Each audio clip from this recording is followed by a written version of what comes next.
yang dikasih oleh Tuhan Yesus Kristus, apa kabar? Selalu ada sukacita karena kita terus bersaksi tentang Kristus di dalam hidup kita.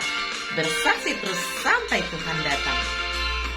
Bersaksi terus sampai Tuhan datang. Bersaksi terus sampai Tuhan datang. Bersaksi, bersaksi, bersaksi, haleluya. Bersaksi terus sampai Tuhan datang.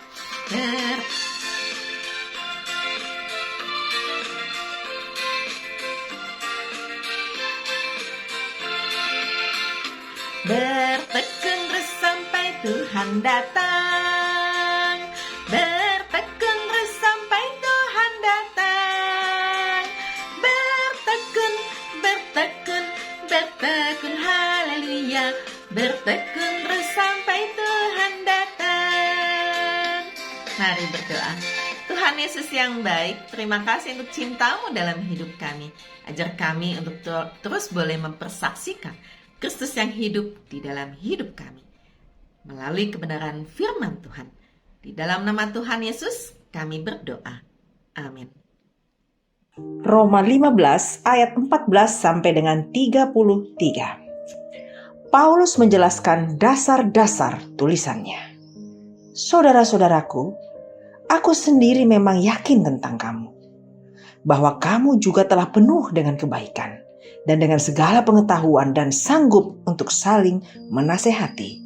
Namun, karena kasih karunia yang telah dianugerahkan Allah kepadaku, aku di sana-sini dengan agak berani telah menulis kepadamu untuk mengingatkan kamu, yaitu bahwa aku boleh menjadi pelayan Kristus Yesus bagi bangsa-bangsa bukan Yahudi dalam pelayanan pemberitaan Injil Allah, supaya bangsa-bangsa bukan Yahudi dapat diterima oleh Allah sebagai persembahan yang berkenan kepadanya, yang disucikan oleh Roh Kudus. Jadi dalam Kristus aku boleh bermegah tentang pelayananku bagi Allah. Sebab aku tidak akan berani berkata-kata tentang sesuatu yang lain, kecuali tentang apa yang telah dikerjakan Kristus olehku, yaitu untuk memimpin bangsa-bangsa lain kepada ketaatan oleh perkataan dan perbuatan, oleh kuasa tanda-tanda dan mujizat-mujizat, dan oleh kuasa Roh.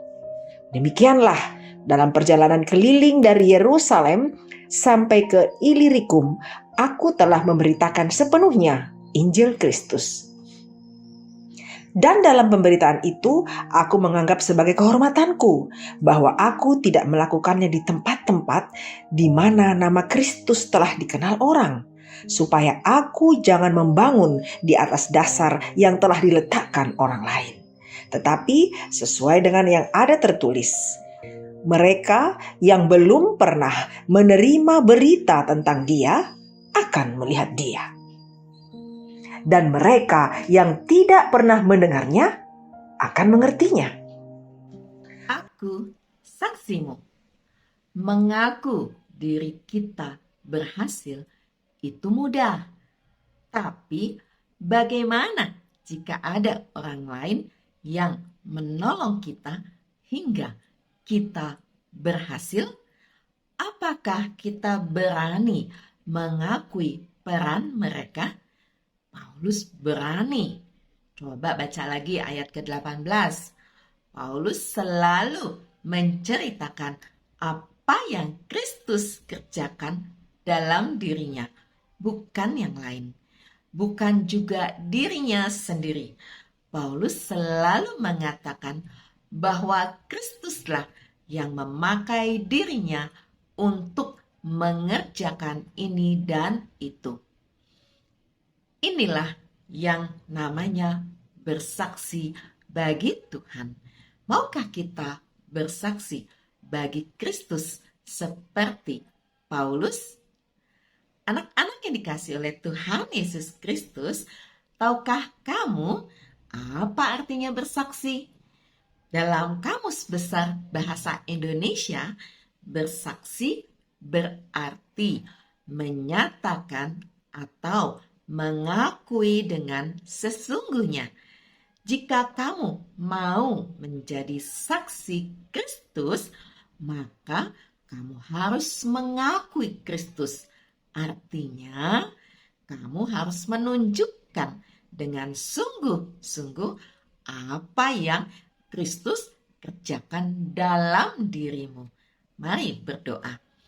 Tuhan Yesus, ajar kami menjadi saksimu di dalam hidup ini. Terima kasih Tuhan Yesus. Amin. Anak-anak yang dikasih oleh Tuhan Yesus Kristus, ayo kita bersaksi menyatakan Kristus hidup di dalam hidup kita melalui perkataan, perbuatan, tingkah laku kita yang sesuai dengan nilai-nilai Kristiani dan selalu percaya bahwa Tuhan Yesus mengasihi kita senantiasa. Amin.